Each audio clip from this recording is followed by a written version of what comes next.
Seseorang sudah berada pada jabatan yang bagus banget, B. Udah bagus banget. Aku pikir dia sangat bisa dipercaya. Menurut Pak Ganjar, apakah hasil yang baik menjustifikasi cara-cara yang kurang baik? Hasil yang baik biasanya dari proses yang baik. Dan proses baik biasanya menghasilkan sesuatu.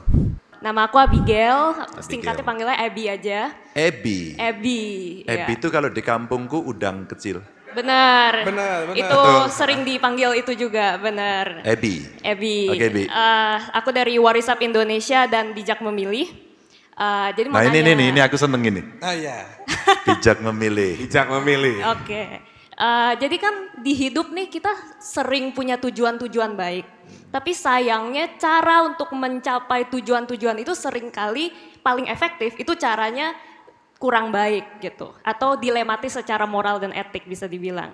Contohnya aku yakin banget Pak Ganjar kan punya visi-visi, gagasan-gagasan yang baik banget untuk Indonesia. Tapi kalau kampanyenya nggak menang percuma gitu kan. Iya, iya. Dan untuk memenangkan kampanye sayangnya mungkin harus ada kompromi atau cara-cara yang bisa quote and quote tuh kurang dilematis lah secara moral dan etik.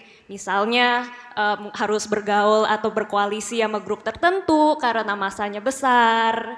Cie. Goreng, goreng-goreng isu, sara mungkin karena populer, atau mungkin bikin janji-janji yang mungkin sebenarnya impossible untuk dicapai atau tidak plan untuk dilakukan. Tapi soalnya kalau misalnya nggak menang nggak bisa ngelakuin perubahan atau yang gagasan baik itu gitu. Dan waktu governing juga sama kan, harus ada kompromi misalnya milih menterinya tuh yang paling kompeten atau yang dititipin misalnya. Ada kompromi. Nah pertanyaannya tuh jadinya menurut Pak Ganjar, apakah hasil yang baik menjustifikasi cara-cara yang kurang baik? Jadi does the end justify the means to you? Hasil yang baik biasanya dari proses yang baik. Dan proses baik biasanya menghasilkan sesuatu. Dan sesuatu itu biasanya juga baik. Maka sesuatu yang baik itu ya tidak akan berkhianat lah pada si proses itu. Bahwa kemudian tidak ideal, saya bertanya kepada guru saya, apa sih politik itu? Politik ya ada konsensusnya, menyepakati sesuatu. Maka ada teorinya itu namanya konsensualisme. Konsensus, berembuk. Percayalah tidak akan ada yang bulat, utuh. Tidak kafah, agak lonjong. Karena kesepakatan itu. Dalam sebuah pilihan demokrasi, ya ini cara yang mesti dilakukan. Kemudian orang berembuk, ada zona netral namanya parlemen begitu ya. Disitulah kemudian berembuk. Menuju ke sana orang akan bernegosiasi. Karena apa? Karena syarat teknis. Paham nih Mbak ya? Dulu ada teori namanya single majority. Kalau kamu single majority kamu bisa tentukan. Kalau kamu pemenang the winner takes all. Ambil semuanya, kamu lakukan apapun. Maka mimpi bisa dilaksanakan dengan baik. Ada sejarahnya. Tapi ketika tidak ada maka harus membangun kerjasama dengan yang lain. Terjadi kompromi, iya, nggak apa-apa kompromi itu. Toh hidup kita juga kompromi kan?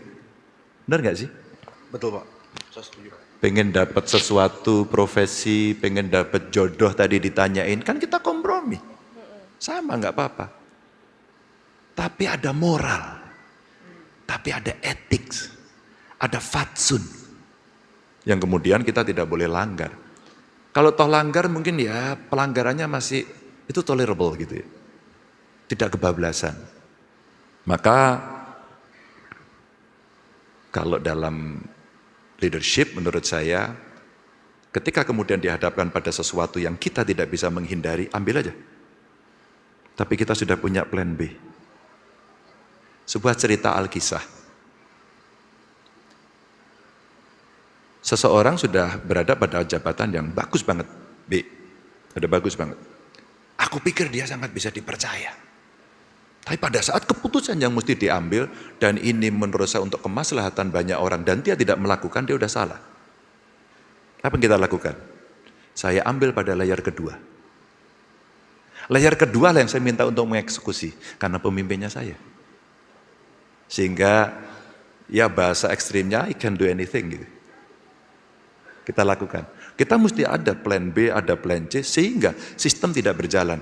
Janganlah kita meyakini satu sistem itu berjalan, terus kemudian kita jalan itu tanpa reserve. Oh bahaya. Kita mesti ada plan.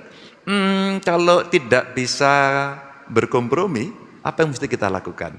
Kalau akhirnya berkompromi, mitigasi kita apa? Yang akan bisa merugikan. Maka siapkan skenario B, skenario C, dan seterusnya. Benar. Kalau soal kompromi, ada nggak hardline yang Pak Ganjar nggak akan kompromi? Value kita ya, nilai-nilai umum yang saya katakan kemanusiaan lah. Kalau dalam politik, kamu punya agenda anti korupsi nggak? Kalau kamu tidak punya, kayaknya kamu bukan bagian dalam kelompokku. Clear itu. Kamu komitmen nggak untuk melayani masyarakat? Ya kita tinggal berbagi cerita. Saya punya satu pengalaman, kita merasakan apa yang menjadi komplain publik, bahwa publik pengen dilayani 3 saja. Saya pengen dilayani mudah, saya pengen dilayani murah, saya pengen dilayani cepat. Kamu bisa lakukan itu enggak? Kalau kamu tidak bisa melakukan itu, ya nilai-nilai ini bukan tempatmu. Maka sebaiknya kamu minggir atau kamu akan tersiksa selamanya. Nama saya Afu, Pak. Afu, Dari kamu Tim temenan nggak sama yang 2 ini? Kenal juga, Ya, tapi dua, baru dua. temenannya tadi pagi. Kalau Oke, sama Liga nggak apa-apa. temenannya Kalau ini lama. bestie udah. Bestie kita Oke, bestie. udah bestie, Ha, ha, ha. ya. Izin Pak Ganjar, mungkin aku mau bawa sedikit mulai masuk ke isu kali ya. Dari Iya, tadi iya. kan Marlo Marco banyak bicara tentang orang muda yang harus di-engage karena Oke. kita sudah mayoritas nih gitu. Nah, kalau di Think Policy, organisasi aku, itu kita sering fokus ke isu-isu yang kita sebut intergenerasional, Pak. Jadi ketika kita mau ajak orang muda terlibat, sebenarnya kan memang ada isu-isu yang spesifik tuh dikhawatirin sama orang muda. Yang bisa jadi pertama nggak terlalu dikhawatirin sama orang nggak muda, tapi yang kedua lebih penting kadang-kadang bertentangan langsung Pak sama agenda atau cara pandang atau cara-cara berpikir orang nggak muda, orang yang lebih lama gitu. Salah satunya tentu saja krisis iklim misalnya. Orang muda hari ini merasa aksi yang dilakukan pemerintah tidak secepat yang dibutuhkan gitu. Jadi itu ada pertentangan langsung gitu ya. Yang kedua orang muda sangat excited tapi juga kita nervous sama transisi digital misalnya. Segala AI dan sebagainya. Untuk Pak Ganjar di isu-isu yang intergenerasional ini Pak gitu. Yang memang akan ada mungkin bukan konflik ya, tapi friksi lah antara apa yang orang muda inginkan dan apa yang cara-cara lama. Mungkin perubahan dari cara-cara lama itu agak takes time gitu. Bagaimana Pak Ganjar meyakinkan kami orang muda yang 2 diantaranya tidak urban Pak. Jadi 2 dari 5 orang muda itu juga adalah membesarkan daerah-daerah mereka dari desa-desa dan seterusnya. Nah gimana Pak Ganjar meyakinkan kami yang orang muda bahwa memang Pak Ganjar akan memprioritaskan kepentingan kami Pak agar kami memilih Bapak terutama ketika isu-isunya memang intergenerasional gitu. Memilih Bapak. Oh benar Emang ini juga, kampanye? salah, keluar nih keywordnya salah. Saya nggak ikutan. Salah, Oke, salah, oke, oke, salah. oke. Coba, coba. Thank you semuanya. Coba kita klarifikasi dulu nih. Tenang, tenang, tenang, tenang, Nggak ikutan nih. tenang, penonton, tenang. Nggak ikutan nih. Tenang, tenang. Bukan memimpin, tapi Nggak, artinya ini apa pertanyaan rencana Bapak? jujur, pertanyaan jujur. Ya doa Jangan, saya Pak. sih begitu, tapi ini jujur ya. Iya, iya. Blunder kamu ya. Ya nggak apa-apa. Kartu nggak kuning apa-apa. kamu, soalnya kartu tadi belum. kuning. Kuning, kuning. Sekali lagi merah kamu turun ya. Siap, ampun. Nggak apa-apa, kadang-kadang Silakan, Pak. nyerempet bahaya itu asik. Yang tua juga berpikir itu loh. Hari ini kita bicara isu ISPA di Jakarta. Itu yang muda sama yang tua sama. Sama-sama mengeluh maksudnya. Tapi sama-sama bertindak nggak? Mendukung nggak? Tadi pertanyaan asik banget tuh. Kita pengen cepat. Mulai besok pagi kita naik sepeda semua yuk. Nggak ada yang mau. Yang mau angkat tangan. Naik MRT Pak. Good. Temenmu banyak. Oke. Kita gradasi dikit ya. Naik angkutan umum yuk. Kamu banyak pendukung. Kita buat gerakan aja kalau gitu. Yang nggak naik angkutan umum kita teriakin. Atau kita ini. Yang kena pertama saya. Jangan-jangan ini akhirnya kita memaksa saya naik sepeda lagi gitu kan. Tapi sebenarnya apa yang mesti kita lakukan ketika politik tadi diawali, anak muda apatis, maka saya bilang nyesel loh. Nah saya senang banget itu, senang banget tadi. Maka awareness-nya mulai muncul. Saya sebenarnya punya slide, saya bisa cerita cepat nggak? Dikasih kesempatan nggak? Ada slide saya? Dikasih Pak, boleh. Boleh nggak Mas? 2 menit Pak, 2 menit. Oh nggak nyampe ini 2 menit. Aku mau cepet banget aja Boleh. cerita karena tadi ada lingkungan, ekonomi sirkular, ekonomi hijau, ekonomi biru, global climate change, termasuk yang hitam. Sebenarnya ini loh, saya kepingin orang-orang kemarin kawan-kawan banyak yang takut, nervous. Lanjut. Lanjut. Bisa diklik atau saya klik sendiri? Jangan Pak. Ini loh, anak-anak muda ini loh. Rich Brian, Nicky, ya, Joy Alexander yang hebat-hebat. Tapi sisi yang lain Mbak tahu nggak kemarin? Pak saya takut dapat pekerjaan, nggak dapat pekerjaan Pak. Masuk gig ekonomi saya nggak siap jadi freelancer. Saya sekarang masuk generasi strawberry, indah banget tapi mudah terluka. Waduh, iya nggak sih? Ya ini saya bilang, maka kemudian kita bisa kolaborasi dengan berbagai industri kreatif. Lanjut, industri kreatif. Jadi sebenarnya kesempatannya banyak banget. Maka bagaimana kita bisa melakukan percepatan? Lanjut. Saya sebenarnya mau cerita saja, kita kalau mau bicara dalam konteks politik, bagaimana kita bisa melakukan? Saya cuma mau membawa nilai ini aja kok. Kita pengen yang gede-gede tadi itu, tapi ya pajaknya nggak ruwet, pendapatan kita akan banyak.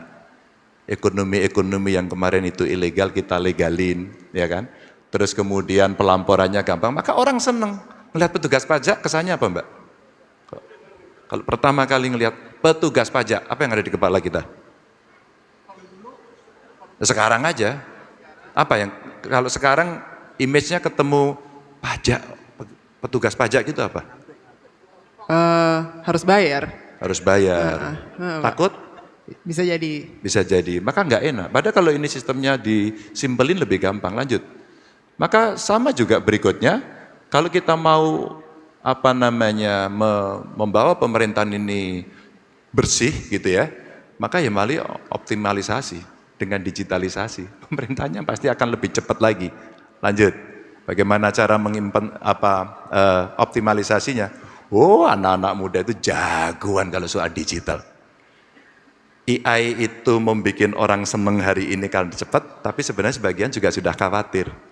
Jadi kontra AI-nya juga ada sekarang kan, agar kemudian sebagai orang, as human being itu mereka tidak akan terpinggirkan, butuh bersahabat dan sebagainya.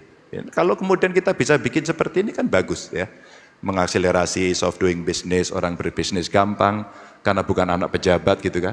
Terus kemudian digitalisasi pelaporan gampang, upskilling tadi yang tidak tahu sehingga mereka menjadi PD, mereka bisa beradaptasi karena pendidikannya baik, gurunya baik, budi pekertinya baik, tidak ada bullying yang hari ini muncul. Sebenarnya cerita-cerita yang kita bisa kok melakukan itu. Terakhir kali ya, satu lagi, lanjut. Maka kemudian pemerintahannya kalau nggak bersih ya nggak bisa. Kalau saya katakan tadi tidak membawa agenda anti korupsi tidak akan berjalan. Maka digitalisasi dan transformasinya ini bisa kita jalankan dengan sangat cepat dan orang mau mengerti. Kalau itu bisa terlibat maka kekhawatiran itu bisa kita kurangi. Nah tinggal kita nanti membangun konsensus. Kita mau cepat beneran nggak? Kalau cepat regulasinya seperti ini loh, dampaknya seperti ini. Maka tadi transportasi umum, terus kemudian mau pakai yang tidak mencemari, dan kita melakukan transformasi energi, itu sesuatu yang menurut saya akan bisa kita lakukan.